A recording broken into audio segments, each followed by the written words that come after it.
E o referendo constitucional sobre a separação das carreiras de juízes e promotores terminou e com a vitória do não. Isso daqui é um assunto que muitos de vocês aí estão falando em todas as redes sociais, as pessoas também perguntaram, pediram para que eu me manifestasse sobre, desse, enfim, não vou querer dar minha opinião a respeito disso, mas sim uma análise um pouco mais profunda a respeito do que aconteceu, e essa análise vocês verão que ela vai um pouco além de direita e esquerda. Geralmente as pessoas se prendem nessa dicotomia que é nova, né? Direita e esquerda, mas nesse caso aqui isso vai um pouco mais além, tá? E também, claro, um dos meus motivos de fazer essa live aqui é para que a gente comece a limpar um pouco, né, essa consciência, às vezes, do ítalo brasileiro, que ele não entende muito bem o processo histórico da Itália, principalmente a unificação.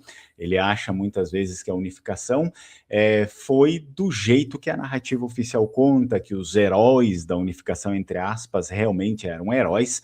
Então, volta e meia, eu acabo me deparando com essas pessoas que acreditam nisso e não estudam a história um pouco mais ao fundo, né, e acabam não entendendo também certos processos como esse do referendo que está ligado, né, tudo que acontece na Itália está ligado de uma maneira muito intrínseca com o Risorgimento, com a unificação e as diferenças que se criou a partir daí. Então fica no vídeo até o final, já curte o vídeo, se inscreve no canal, não esquece de ativar o sino das notificações. Você que deseja apoiar o canal lá pode se tornar membro, tem um clube de membros do Lenguamare, e para quem especialmente é descendente de vênetos como eu, tem conteúdo novo lá, né? Eu estou colocando algumas músicas medievais vênetas, por exemplo, como essa. In te landes, Signore mil, sento tanta trema. Então, como vocês podem notar, são sempre, né, vídeos que trazem essa abordagem medieval histórica do Vêneto, assim como as letras em Vêneto e também a própria tradução ali, tá bom? Então, vocês podem se tornar membro e ter esse conteúdo especial aí. Bem, muito bem, vamos lá. E quem quiser, óbvio, se sente à vontade, também existe a possibilidade de fazer a doação pelo Pix, né? O 54992622828. Certo, então começamos aqui falando um pouco sobre esse referendo. Eu pretendo falar a respeito dele e depois aprofundar um pouco mais. Como a gente sabe, o referendo deu não, venceu, se não me engano, 53,7% não e 46,3% o sim. Curiosamente, a votação expôs aí uma profunda fratura regional dentro do Estado italiano, que é o que vai culminar também nesse discurso da unificação aí. Pessoal, se o áudio estiver ruim, alguma coisa nesse sentido, por favor, me avisem, deixa eu conferir bem rapidinho para a gente não perder. Para mim aqui o áudio está ok, então vamos lá, seguindo. Olha só, a reforma era institucionalmente densa, como nós sabemos, né? Por isso é provável que muitos eleitores tenham usado, sim, a cédula como uma forma de expressar apoio ou crítica ao governo de centro-direita da Giorgia Meloni. À primeira vista, há uma estreita sobreposição geográfica com os resultados das eleições gerais lá de 2022, para quem não lembra. Então, nós temos o quê? O padrão territorial. Esse é um padrão territorial mesmo. Regiões tradicionais de centro-esquerda, como a Toscana e a Emília-Romanha, votaram não. Então, a gente vai ter lá números como 58,1% e 57,2%, respectivamente, né? Em contraste, teremos a Lombardia, que votou sim, com 53,7%, e a própria região do Vêneto, que vota também o sim, com 58,4%, mostrando um padrão territorial recorrente. É necessário também destacar as diferenças entre o urbano e o rural, né? Outra dicotomia é o urbano e o rural. Então, grandes cidades como Milão, Turim, Roma, Nápoles e Gênova inclinaram-se para o não, enquanto cidades menores, lá do Vêneto e da Lombardia, se inclinaram para o sim. Nós temos aí casos específicos como o Friul, né, Friul Veneza Giulia, que seguiu o mesmo padrão, então votando sim, ali o sim ele vence, né, no geral, impulsionado pela região histórica do Friul, enquanto cidades de Trieste votam não. Lá na região do Trentino, sul do Tirol, né, o não venceu por uma margem até que estreita, novamente devido ao peso dos centros urbanos maiores, mas também provavelmente devido à natureza da política local, que é um pouco única, né? É a parte da península em si. Então, o sul da Itália, se a gente for lá para o sul, o não prevaleceu de uma forma esmagadora, né? Chegando a 65,3% na Campânia, 61% lá na Sicília e 60% na Basilicata. Essa divisão territorial sugere que os resultados não podem ser reduzidos apenas à polarização ideológica, né? Mas sim a diferentes atitudes regionais em relação à reforma institucional e ao papel do Estado. Tá? E claro que depois, se a gente for ver, por exemplo, a votação do exterior, esmagadoramente aqui do Brasil, também foi no sim. Mas por quê? Porque também o Brasil carrega essa característica, em grande parte, dos descendentes do Vêneto, né, descendentes da Lombardia, que acabam tendo a mesma influência. Bom, depois é necessário agora já a gente se aprofundar um pouco nesse aspecto aqui da mentalidade. Lá no norte, instituições baseadas em regras, procedimentos claros, aplicação imparcial e administração previsível sempre foram vistas como salvaguardas, por exemplo, para os negócios, a confiança social e a ordem cívica. Para quem duvida disso, basta, né, pesquisar um pouco sobre a história lá da República de Veneza, com a sua magistratura, que era importantíssima e que era um dos pilares necessários lá para o funcionamento do Estado, e sempre foi muito reforçada, né, a imagem da magistratura da República de Veneza. Enquanto lá no Sul, a gente tem uma realidade um pouco diferente também. Em grande parte do Sul, o comportamento político parece mais moldado por conexões verticais, né? E também desconfiança de instituições abstratas. Então, regras formais carregam menos legitimidade, né, no Sul do que arranjos negociados. Portanto, preservar o status quo judicial provou ser eleitoralmente mais fácil do que apoiar uma reforma que implicava uma separação institucional mais rígida. Então, certamente existe mais desconfiança quanto ao Estado lá no Sul. Depois, a gente tem um fator também importantíssimo que altera resultado, tá, de votação, que são as migrações internas. Esse daqui ele pode ter inclinado os resultados, por exemplo, nas metrópoles do norte, né, a migração interna. A maior parte do eleitorado não residente da Itália é originário do sul, por exemplo, né, mas vive, estuda e trabalha em contextos urbanos lá no norte. Além disso, a diáspora do sul da Itália concentra-se em cidades do noroeste, cidades como Turim, Milão e Gênova. Isso daqui, querendo ou não, necessariamente vai alterar também, assim como acontece no Brasil, né? As grandes cidades geralmente acabam, muitas vezes, se separando, né, das votações que acontecem lá no interior, e a grande cidade, o centro, tem uma outra cara, porque ela tem pessoas de diversos outros lugares ali. Bom, uma vez, né, que a região da Lombardia e também do Vêneto aparece como um reduto de um caráter sociocultural único que está crescendo, né, cada vez mais com essa natureza identitária do local, né? Qualquer partido, obviamente, que vá buscar nacional, regionalmente, apoio, né, dessas regiões, ele vai ter que prestar um pouco mais atenção nisso, nessa diferença do que aconteceu nisso. Então, a outra coisa que a gente precisa analisar agora é que isso daqui não é um fenômeno novo, né, essa divisão territorial. Né? Na verdade, as raízes dessas diferenças de comportamento político e social remontam diretamente ali ao processo da unificação italiana no século XIX, com o Risorgimento. Então, a gente vai ter muitos historiadores e sociólogos, por exemplo, Robert Putnam, ele argumenta ali que a Itália ela não foi unificada, mas sim anexada, né, pelo Reino da Sardenha. O Reino da Sardenha era o Piemonte. Então, há argumentações que não houve uma unificação, mas sim uma anexação da Itália em geral pelo Reino da Sardenha, o que cria, né, o que criou necessariamente cicatrizes que perduraram até os dias de hoje. a gente vai ver, tem um termo muito comum utilizado lá, que é a piemontização e também a reação do Sul.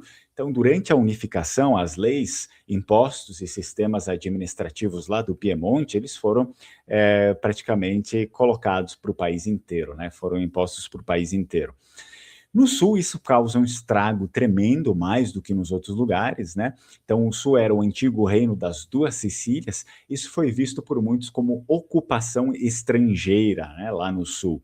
E a consequência disso é que gerou uma desconfiança histórica em relação ao Estado Central e às instituições abstratas. Essa desconfiança parte desde esse período aqui. Então, aí depois, se a gente for se aprofundar mais lá na tese desse Robert Putnam, ele vai sugerir que as diferenças de civismo entre Norte e Sul vêm de séculos atrás também, né? O Norte e o Centro desenvolveram ali uma tradição de locais com autonomia, né? E corporações de ofício, por exemplo, na Idade Média, no Renascimento, onde a colaboração horizontal e a confiança institucional eram vitais, eram necessárias, porque senão você não fazia absolutamente nada. Já no Sul, o Sul ele viveu sob regimes monárquicos, feudais e centralizados por muito tempo.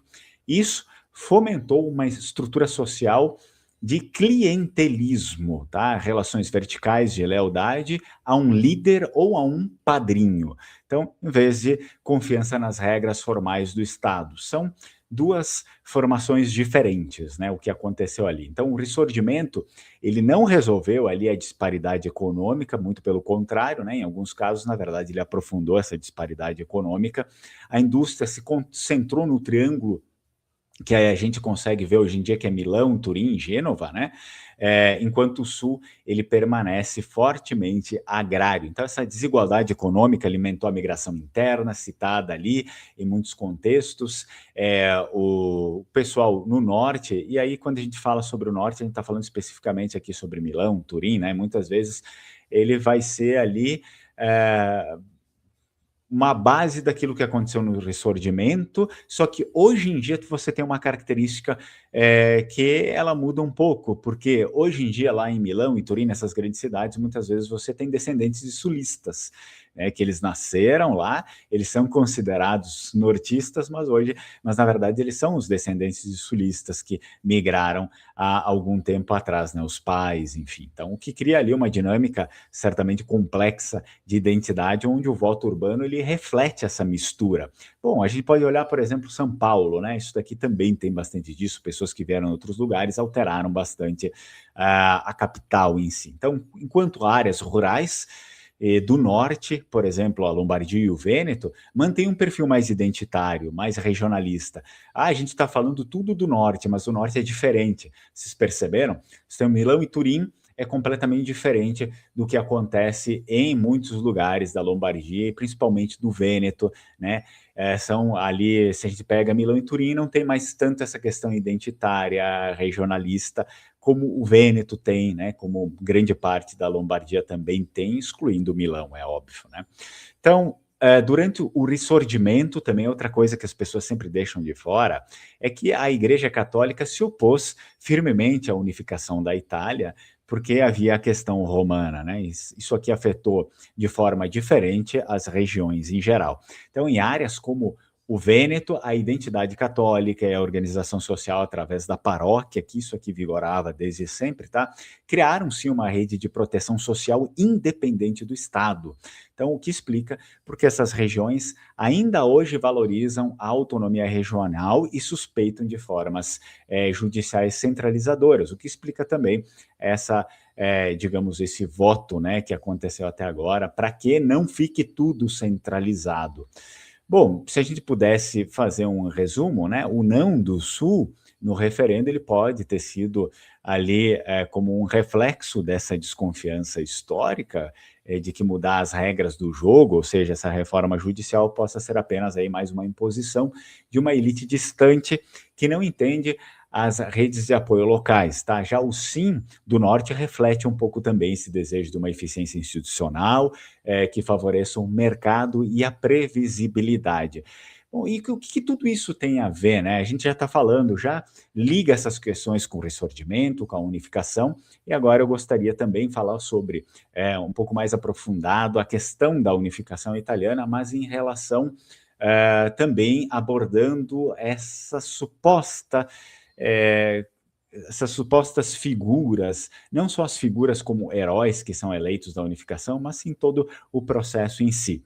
Vamos lá para a narrativa oficial do Ressurgimento, para a gente tentar também esclarecer um pouco mais para aquelas pessoas novas, né, que enfim chegam no canal e procuram entender um pouco mais a respeito disso.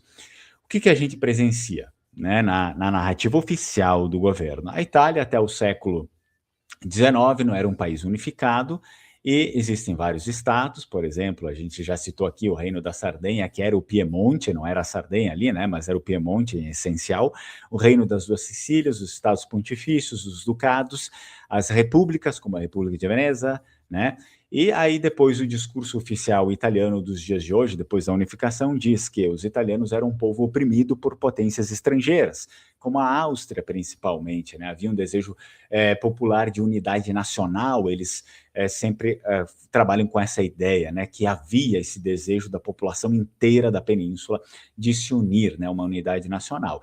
E aí, na narrativa oficial, se diz que surgem assim os líderes patriotas que lutaram pela liberdade, né, e o resultado que vem disso seria a própria unificação, um processo que inicia de 1861 e acaba lá em 1870, e assim vem a formação do Reino da Itália. Só que a versão oficial apresenta a unificação como inevitável. Esse daqui é um erro profundo, tá? A unificação não era algo inevitável, né?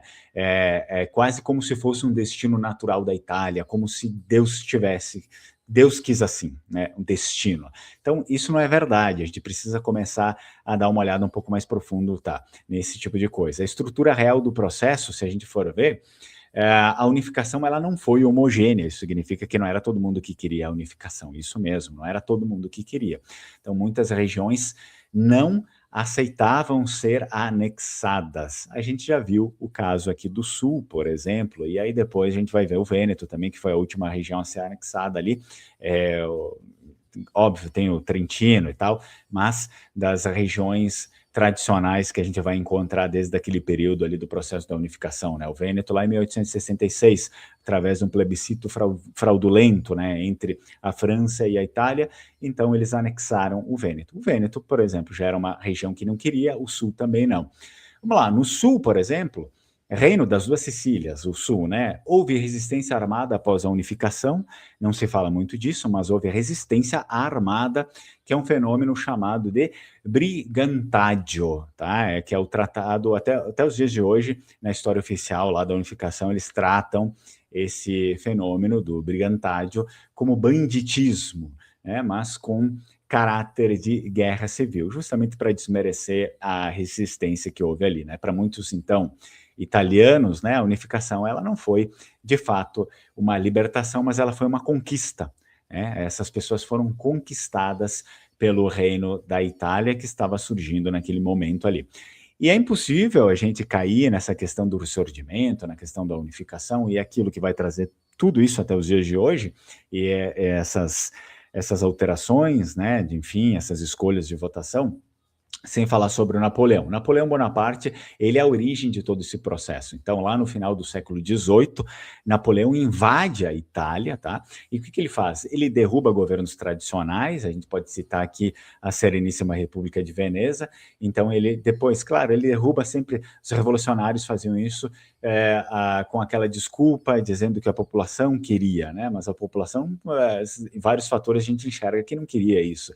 Lá no Sul, a gente vê que teve revoltas. No Vêneto, a gente comprova isso com as Páscoas Veronesas, né, que foi a própria população civil que se revoltou, que matou vários franceses e causou lá uma instabilidade diplomática que, fundamentalmente, essa instabilidade diplomática já tinha sido causada pelos próprios franceses que começaram a invadir, né, o Vêneto ali, e estavam em Verona já fazendo o domínio deles, né? Então a população teve que se revoltar contra isso.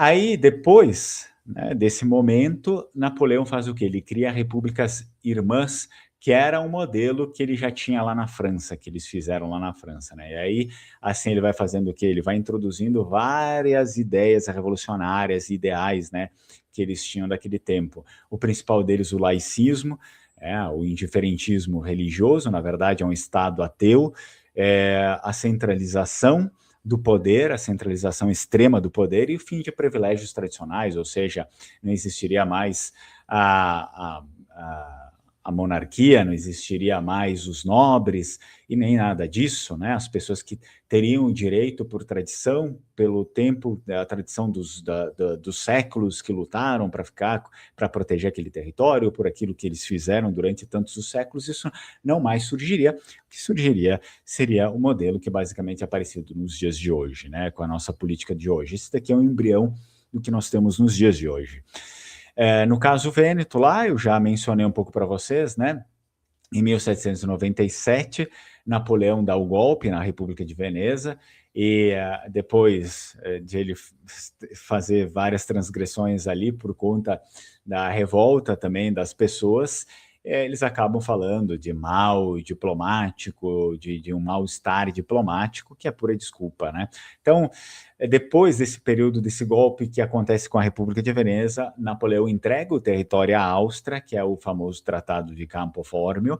Isso daqui, basicamente, é crucial, né? A República de Veneza, assim, ela não cai por conta própria, porque ela quis, porque o povo quis, né? Mas por negociação entre potências. As potências se dividiram, né, o Vêneto, sem participação nenhuma do povo, né? O povo não tinha nenhuma, não contava em nada nesse processo aqui. Então, a gente, a partir desse momento, começa a ter uma descontinuidade histórica que foi causada por Napoleão, e aí ela vem até os dias de hoje, né? Essa descontinuidade histórica, ela só se agrava, começa com os revolucionários e vai tendo outras ideologias que vão tentando descontinuar, né, ressignificar, né, como eles acabam falando, mas na verdade é destruir tudo que se tinha para não botar nada no lugar, né, porque não existe muita coisa que eles coloquem no lugar.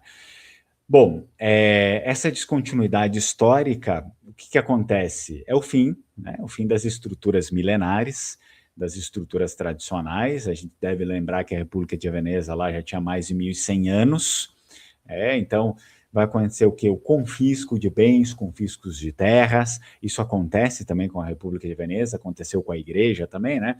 Mudança brusca na organização social. Então, assim, o Napoleão, ele não apenas conquista esses territórios, mas ele rompe a continuidade histórica da Itália. A gente pode aprofundar, falar a Europa, tudo bem, mas a gente está falando sobre a Itália. Ele acaba com a Itália original, que não era um país, né? Que eram vários e vários países ali, várias administrações. Mas a Itália original acabou, né? Essa Itália original, ela acaba. E até a própria bandeira italiana, que muitos têm, né? Enfim, orgulho de exibir e tal, ela vem de Napoleão, né? O tricolor, o verde, branco e vermelho, foi inspirado diretamente na bandeira francesa. Então, ela surge nas repúblicas napoleônicas lá no final do século XVIII. Sendo assim, o símbolo, né, nacional da Itália dos dias de hoje, depois da invasão do Napoleão, enfim, nasce nesse contexto de ocupação estrangeira. Não é tradição orgânica, né? Não é tradição da Itália aquela bandeira ali, sim, é uma imposição estrangeira do nacionalismo napoleônico.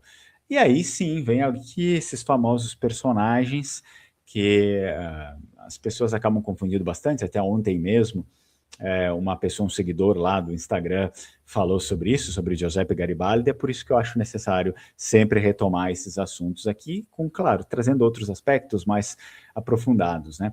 Ele sempre é visto como um herói, mas é um herói bem problemático, digamos assim, né? Ele participou lá, vamos lá. Você precisa desbloquear seu iPhone antes. Participou de guerras aqui, que a gente sabe, na América do Sul, né? Brasil e Uruguai, no Rio Grande do Sul. Então, ele era ligado a movimentos revolucionários internacionais. Ele liderou aquela expedição dos 1000, né? Em 1860.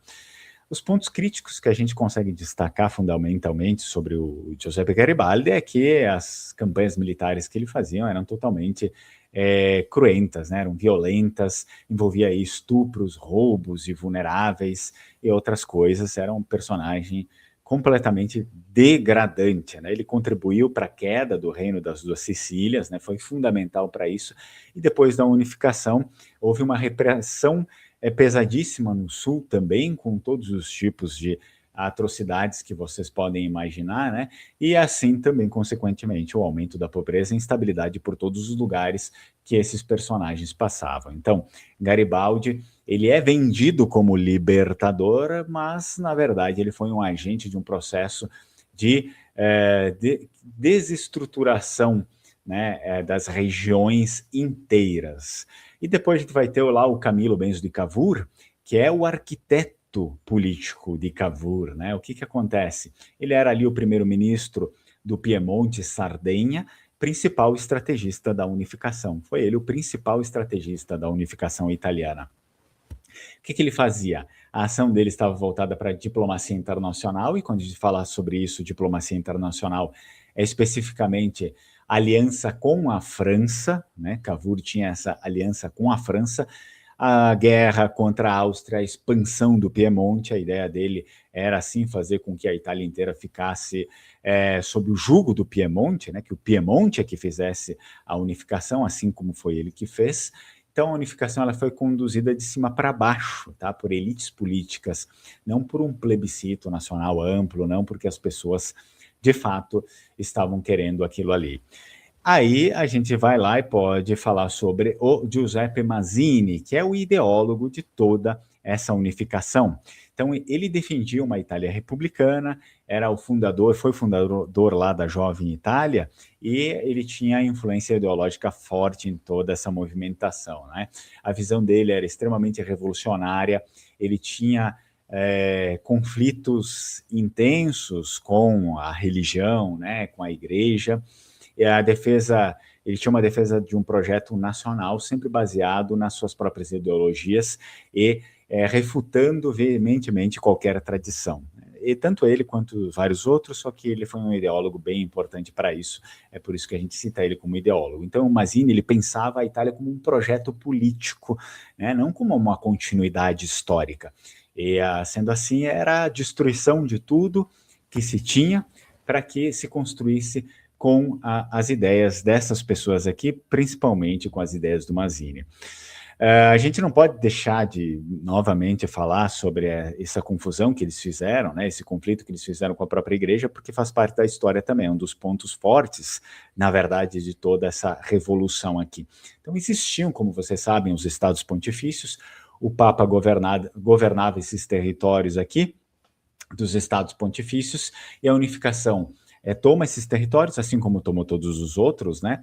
E em 1870, Roma é anexada e o Papa perde ali o poder temporal dele, é tratado como um vagabundo qualquer, né? A consequência disso foi a ruptura entre Estado italiano e a Igreja, e o Papa se considera ali prisioneiro no Vaticano. Então, a unificação italiana, ela não foi nada neutra, mas nada neutra, foi um processo bem difícil, tá? E ela redefiniu aqui o lugar de Deus na sociedade, né? Na verdade, a sociedade, porque todos eles eram liberais, eles tinham uma filosofia maçônica, enfim, né, daquela coisa que o Estado deveria, na verdade, se sobrepor, e que não existiria mais uma religião controlando absolutamente nada. O que aconteceu é que eles colocaram Deus para fora dos muros e o Estado e a sua própria filosofia ali dentro. Então, Deus, a partir desse momento, ele começa a ser excluído, né? Ele começa a ser excluído até as últimas consequências, o que leva até os dias de hoje, né? Os dias de hoje, o que aconteceu com toda essa filosofia?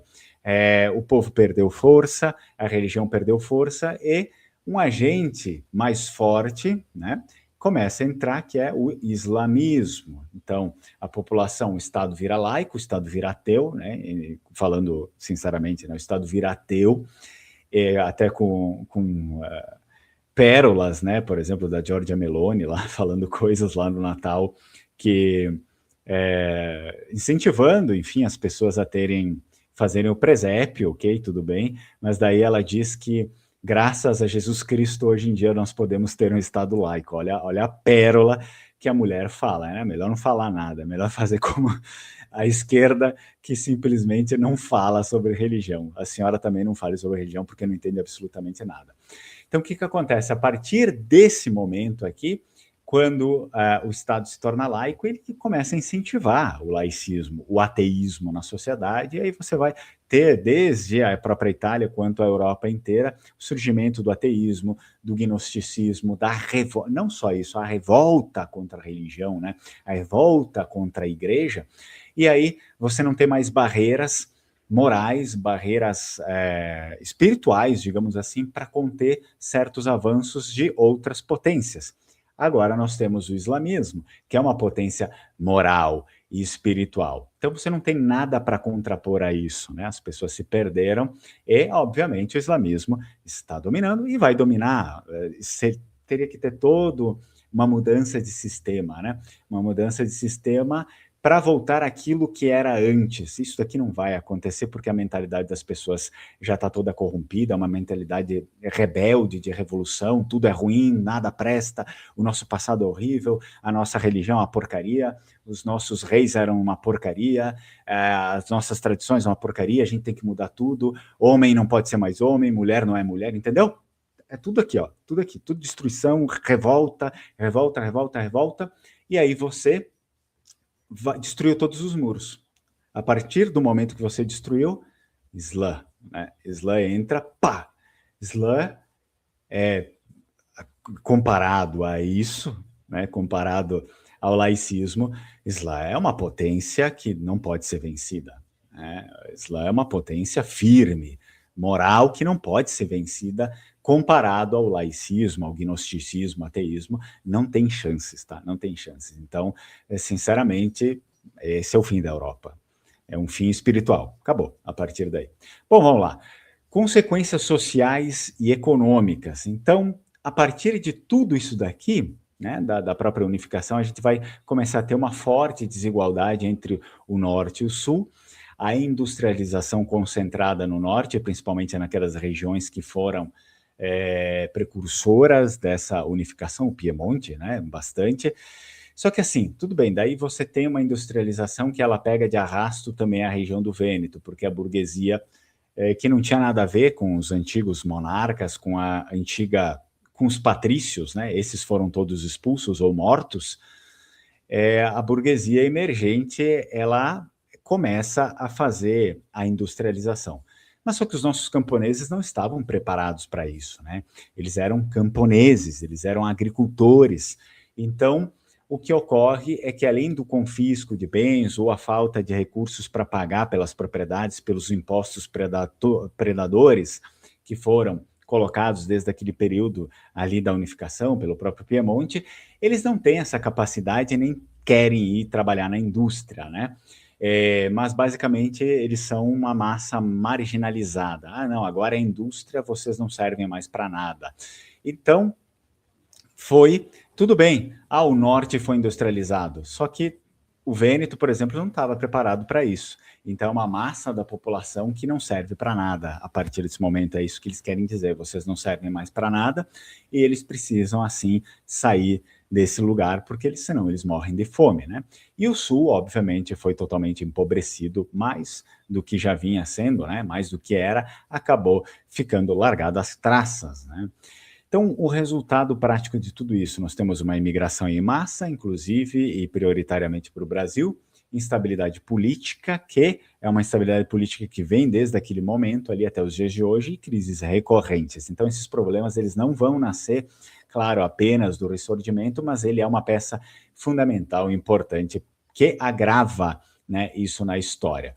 Bom, se a gente pudesse fazer uma conexão, então, real com a Itália atual, apesar de a gente já ter feito muitas conexões com a Itália atual, toda essa coisa aqui vai nos trazer o quê? A baixa natalidade, vocês precisam ter em conta que todas essas ideologias, todo esse pensamento, todas essas ações políticas frustradas e inconsequentes, elas expulsaram grande parte da população, né? Da população principalmente do norte e do sul.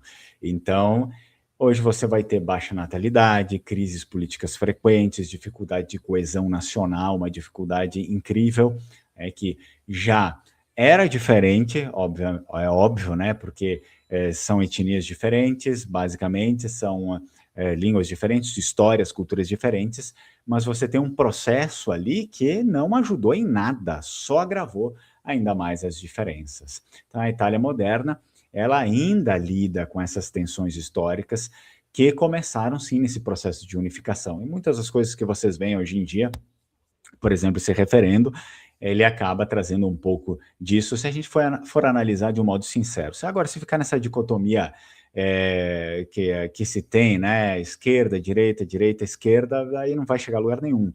É sempre uma coisa meio cega.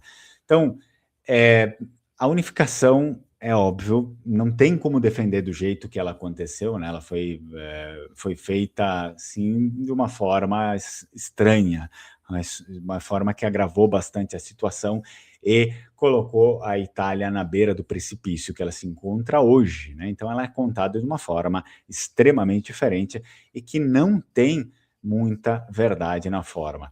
Então o descendente, ele fica sempre com essa versão muito romantizada, né, da Itália, ele não consegue entender os processos de fato que ocorreram, e é por isso que muitas vezes ele julga errado certas coisas que acontecem lá, né?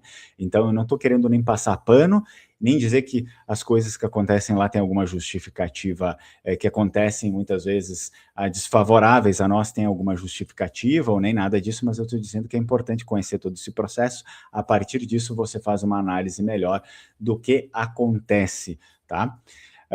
Muito bem, então antes de eu ler os comentários aqui de vocês, eu só preciso dar alguns recados importantes aqui, que lá no dia 16 e 17 de maio, vou fazer uma imersão DNA Vêneto, desvendando sua história. Se você quiser participar, é possível.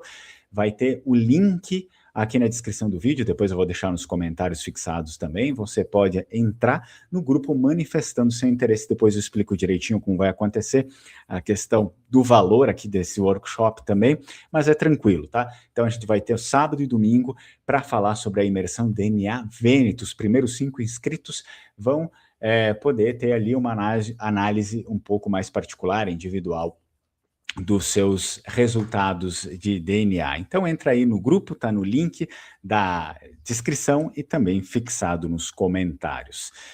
Outra coisa que eu preciso falar com vocês aqui, que é importante, deixa eu ver aqui. Sim, se você está aí pensando, né, em fazer o seu reconhecimento, em atrás do seu reconhecimento da cidadania italiana, é importante então que você fale com a Alma Cidadania. É claro que eu sei que tem todos os problemas, mas mesmo assim é necessário que você se informe, você pode falar com eles, tá? Ficar informado quanto a todo esse problema, essa movimentação, eles deixam sempre os clientes bem informados.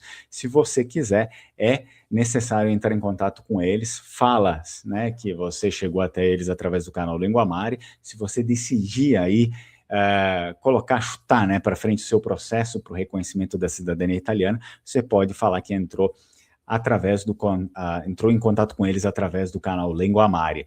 Eles fazem não só o reconhecimento da cidadania italiana, como cidadania portuguesa, espanhola, qualquer cidadania europeia, tá? Porque é assim que se chama, há uma cidadania europeia. Então, todos os processos de cidadania europeia, você pode falar com eles aí. Entre em contato, tá bom? Então, eu indico. Agora, última informação importante, antes de eu falar diretamente com vocês aí, tá? Muitas pessoas me questionam e é necessário que eu tenha algo palpável para vocês. Olha só, se você quiser dar uma olhada melhor nessa questão aqui dos seus dados genéticos também, claro, você pode vir fazer a imersão aqui, o workshop, o DNA, vem aqui, faz a imersão, a gente conversa melhor, mas você tem vários meios para descobrir mais sobre os seus antepassados, né, descobrir sobre os seus antepassados e, além disso, sobre doenças que você pode ter ou pode vir a ter, enfim, né? Na Nexogeno, entra no site deles aqui, o site é bem fácil, Nexo, é em inglês, né? Nexogeno, falo Nexogeno para facilitar. Nexogeno.com, você pode entrar aí, dar uma olhada, se tem algo que interessou, que você queira adquirir, você pode adquirir com o meu cupom LENGUAMARI15, número 15, e aí vai ter aí um desconto bem legal para você, e assim, eles entregam muito mais do que vários sites aí famosos, né, que a gente tem pela internet, eles entregam muito mais informações, tá? Então eu aconselho. Muito bom a Nexo Dino.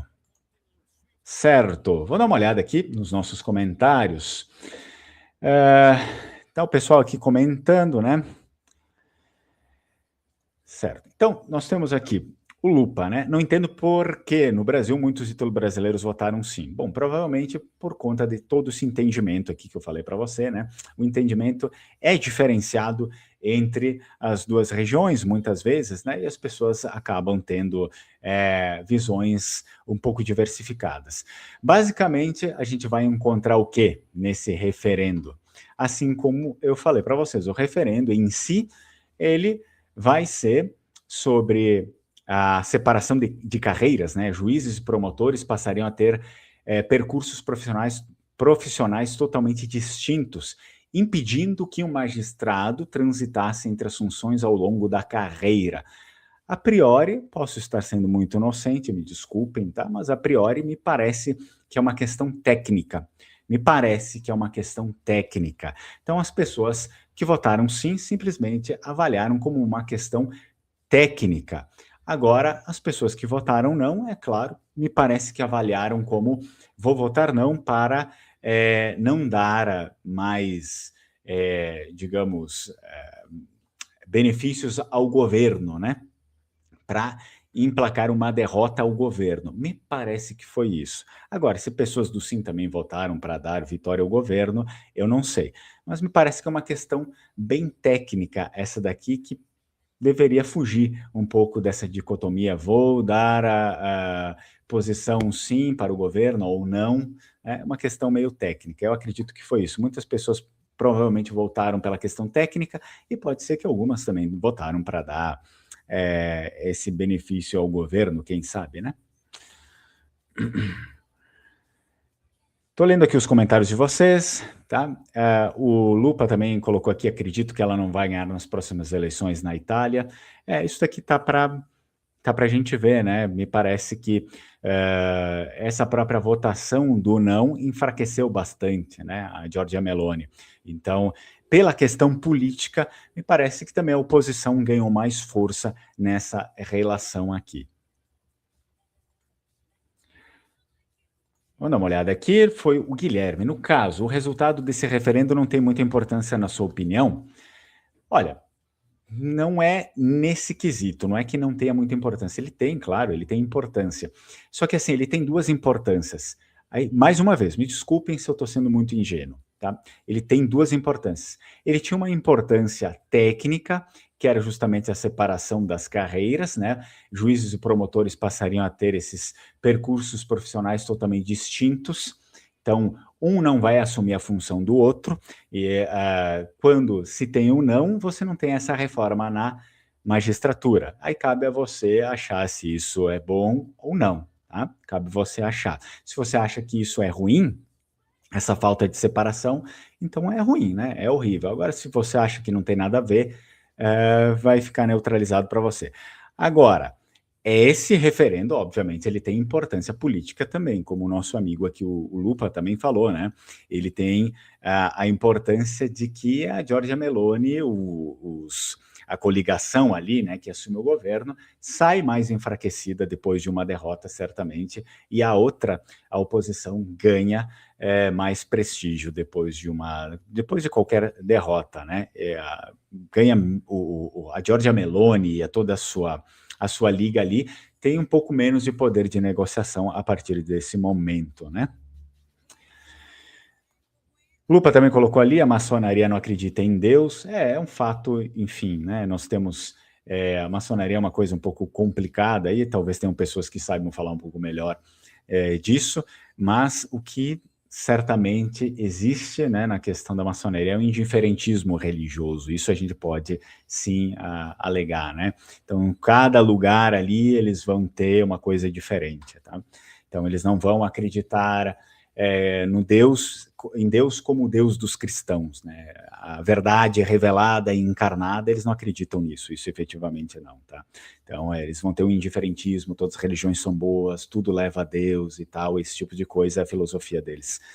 Que para o cristianismo é totalmente incompatível, né? É totalmente incompatível, não tem como você ser cristão e ser maçom ao mesmo tempo. Então, porque se você é maçom e cristão ao mesmo tempo, você não é um ou não é outro, né? Ou você não acredita na verdade revelada, que é Jesus Cristo, o único Deus, o único Senhor, ou você, então você, ou você está mentindo lá na maçonaria, tem alguma coisa estranha, né? Vamos ver. Teve também aqui, eu não votei porque não recebi as cédulas. Aqui em casa ninguém recebeu. Caso recebêssemos, votaríamos não. Tá? Então, para a gente ver um pouquinho mais sobre também a opinião de vocês, eu acredito que muitas pessoas aqui tenham, né, votariam não ou votaram não justamente com a indignação ao governo, né, para dar uma resposta ao governo. Por conta da cidadania italiana, né? Vamos ver outros comentários aqui. Boa tarde, Cíntia. Cíntia aí nos acompanha, né? Já faz tempo, lá de Mantova, na Lombardia.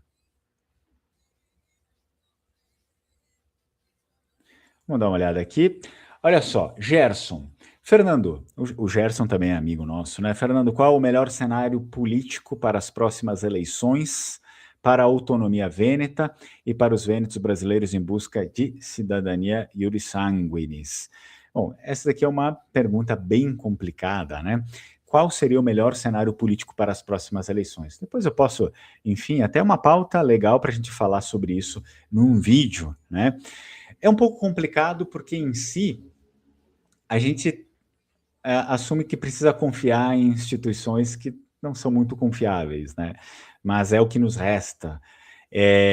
Sendo assim, nós temos, por exemplo, o governo lá do Vêneto, que é a Lega Nord, né, que ganhou de novo lá o governo, e dessa vez é uma pessoa jovem lá, enfim, não significa absolutamente nada, isso, na minha opinião, se é jovem ou se é velho, não tem, tá, tudo bem, tem algumas influências, eu admito, óbvio, de gerações, mas, a priori, eles vão estar ali com a orientação do próprio partido, com a orientação do governo, porque a Lega Nord está também ali, querendo ou não, ligada ao governo. E, sinceramente, eu tenho um pouco de dificuldade para enxergar até agora, tá? Eu vou salvar essa pergunta aqui, eu vou tentar fazer uma análise um pouco mais crua sobre isso, né? Não puxando para um lado nem para um outro, mas sim para aquilo que poderia ser o melhor para os vênetos brasileiros, né? Para também a questão da cidadania italiana, porque até agora eu não sei, né? Nós temos me parece muito confuso, né? Nem um lado, nem um outro, não sei. Eu não sei o que dizer sobre os dois lados a priori. Mas eu prometo, eu preciso conversar também com as pessoas lá, com o pessoal que é mais envolvido nessa causa, enfim, né, política, para que a gente tenha um esclarecimento um pouco melhor em relação a isso. Olha só, nós temos aqui, votei analisando a questão técnica, né? Votei analisando a questão técnica. Então, como eu falei para vocês, a priori a gente não precisa ficar brigando, né? Porque um votou sim e outro votou não. Então, algumas pessoas votaram em protesto contra o governo, né? E outras pessoas votaram analisando a questão técnica, tá? Analisando a questão técnica. Então, são duas coisas que elas são diferentes e às vezes também se complementam, né? A revolta da limitação da cidadania italiana é uma revolta em geral, né, das pessoas. E outras pessoas votaram vendo a questão técnica, o que seria melhor para o país, enfim. Então, uma coisa acaba não sendo, digamos, uma guerra um contra o outro, né? A gente não pode também levar sempre ao cabo esse tipo de questão aqui. Então, Gerson, eu fico aqui, até vou guardar, e eu prometo trazer, né, um vídeo que aborde isso daqui, mas eu preciso conversar com algumas pessoas e ver realmente o que isso implica, né? O que seria, de fato, o melhor para nós. tudo bem? Então, agradeço mais uma vez aí a presença de vocês e nos vemos no próximo vídeo. Tchau, tchau. Strucon.